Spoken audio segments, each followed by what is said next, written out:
श्री स्वामी समर्थ. नमस्कार. तुम्हा सर्वांचं आपल्या चॅनलमध्ये खूप खूप मनापासून स्वागत आहे. आजच्या व्हिडिओमध्ये मी तुम्हाला 5 गुरुवारी फक्त बघा एक उपाय करायचा आहे, सेवा करायची आहे. तुम्हाला काय करायचं आहे जेणेकरून आपल्या आयुष्यातील जे काही बघा दुःख संकट असतील, काही त्रास असेल तर आईने मुलासाठी एक उपाय करायचा आहे, तेच आपण आज बघणार आहोत. सगळ्यात आधी कुठल्याही बघा तुम्ही 5 गुरुवारी सेवा करायची आहे. अर्थात बघा 5 गुरुवारचे 7 गुरुवार पण होऊ शकतात, कारण बघा मासिक धर्म आला तर ती सेवा आपल्याला थांबवायची असते. सेवा काय आहे? खूप सुंदर प्रभावी हा उपाय आहे. बरेच लोक बघा या गोष्टी मानतात, तर काही लोक मानत नाही. प्रत्येकाच्या मानण्यावर आहे. तर कुठलाही उपाय करत असताना मनात श्रद्धा असणं खूप महत्त्वाचं आहे.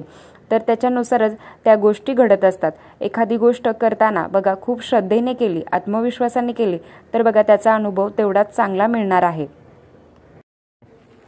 सगळ्यात आधी बघा वास्तुशास्त्र आहे, धर्मशास्त्र आहे. आपण या गोष्टी मानतो. कुंडलिका बघत असतो. जेव्हा आपण कुंडलिका बघत असतो तेव्हा आपल्या हातातल्या ज्या रेषा आहेत त्या बघितल्या जातात. आजही लोक त्या गोष्टी मानतात.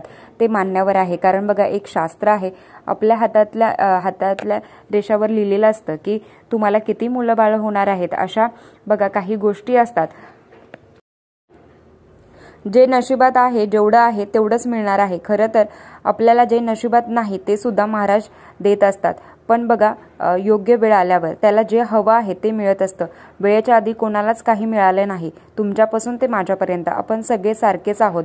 तुम्हाला काय करायचं आहे? 5 गुरुवारी लगातार केलं तर अतिशय उत्तम. पण अडचणी आल्या तर काही हरकत नाही. तर बघा गाईला हरभऱ्याची डाळ गाईला खाऊ घालायची आहे. डाळ आणि गुळ. आपल्या हिंदू धर्मामध्ये गाईला अनन्यसाधारण महत्त्व आहे. गायीमध्ये 33 कोटी देवांचा वास असतो. आजही गोपालन केलं जातं. आजही गायीची सेवा केली जाते. खरं तर बाळकृष्णांनी गोपाल करून बघा जगासमोर एक आदर्श निर्माण केला आहे. त्यांनी एवढा सेवा केला तर त्यांना बघा गोपाल असं म्हटलं गेलं आहे. गायीला आपण बघा स्पर्श जरी केला 33 कोटी देवांचं दर्शन केल्याचं फळ मिळत असतं. तर गायीचा उपाय करून आपल्याला बघा अनुभव, आपल्या अडचणी का कमी नाही होणार. तुम्हाला काय करायचं आहे? गाईला डाळ आणि गुळ खाऊ घालायचे आहे.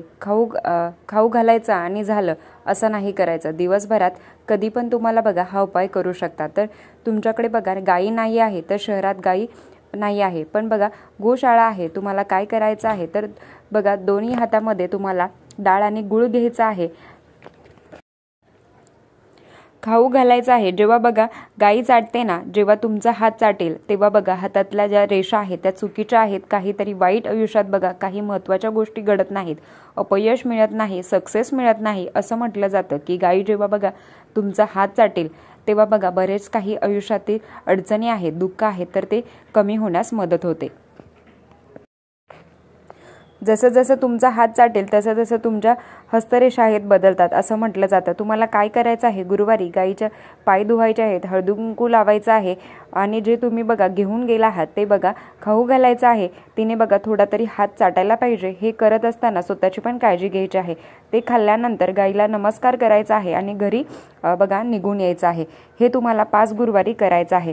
अपयश आहे, अडचणी आहेत, जे बघा प्रामाणिकपणे कष्ट करतात ना त्याला त्यांच्या आयुष्यात बघा नेहमी चांगलं घडत असतं. पण नशिबाची पण साथ असणं तेवढंच महत्त्वाचं असतं. हे जे आपलं आध्यात्मिक गुरूंची सेवा ही आपलं बघा नशीबच घडवत असतं. आपलं नशीब चांगलं करतं. जे बघा नशिबात नाही ते सुद्धा आपल्याला मिळत असतं. बघा बऱ्याच घरामध्ये आपण गायी ठेवत असतो. का आपण गायी ठेवत असतो? कारण बघा आपल्याकडून गायीची सेवा होत नाही.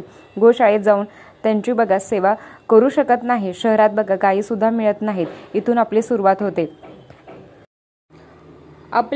आपल्याकडून पण बघा गायीची सेवा व्हावी म्हणून गायीची मूर्ती आपल्याला देवघरात ठेवायची असते. तर 5 गुरुवारी हा उपाय करू शकता.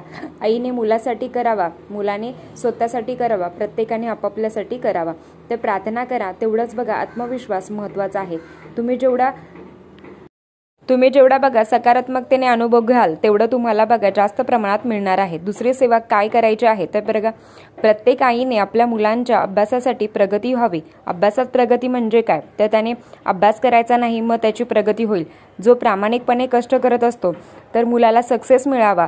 तर तुम्ही जर गुरुवारी केलं तर बघा तरी चालेल, पण तुम्ही 5 गुरुवारी केलं, 7 गुरुवारी केलं, 11 गुरुवारी जरी सेवा तुम्हाला करायचे आहे. तर काय करायचं आहे, गुळ पोळी नैवेद्य तुम्हाला बघा, गुळ चपाती म्हणजे 1 घेऊन जा, 5 घेऊन जा, जेवढं तुम्हाला शक्य होईल तेवढं तुम्हाला घेऊन जायचं आहे. तर बघा तुम्हाला दत्त मंदिरात, मठात, केंद्रात तुम्हाला तिथे घेऊन जायचं आहे. तुम्हाला जिथे शक्य होईल तिथे तुम्ही घेऊन जाऊ शकता. तर तुम्हाला गुळ चपाती घेऊन जायची आहे. हे बघा तुमच्या मुलांकडून मंदिरात जाऊन तुम्हाला दान करायचं आहे. हे आपल्याला बघा आरतीच्या टायमाला प्रसाद म्हणून दान करायचं आहे. तुम्हाला हे सुद्धा उपाय करायचा आहे. तर याने काय होणार आहे, गुरुबळ चांगलं होतं. तर गुरुची कृपा आहे ना आयुष्यात संकट बाधा येत नाहीत. त्याच्यासाठी बघा गुरुवारी गुरूंची हा दिवस असतो. तर शक्य असेल तर तुम्हाला ह्या दोन्ही पण उपाय बघा 5 गुरुवारी तुम्ही करून बघा, सुंदर अनुभव येईल. तर मुलांसाठी बघा अपयश येऊ नये, तर मुलं हट्टी तापट याच्यासाठी हा उपाय नाही आहे. तर मुलं बघा सुखात राहावी. एखाद्या बघा जवळून गोष्ट घडणार होती, हातातोंडाशी आलेली तर घास निघून गेला आपण असं म्हणत असतो. त्यामुळे बघा अपयश आलं, खूप प्रयत्न करत होतो बघा, सेवा करत होतो, तर यश नाही आलं. तर यश ते मिळावं प्रयत्नासोबत बघा नशिबाची साथ पण असणं महत्त्वाचं आहे. तर नशीब करून जो बघा अनुभव घेतो ना त्याला याचा अनुभव आलेला आहे. तर आजचा व्हिडिओ इथेच थांबवते. आवडला असेल तर लाईक, शेअर, सबस्क्राईब. धन्यवाद. श्री स्वामी समर्थ.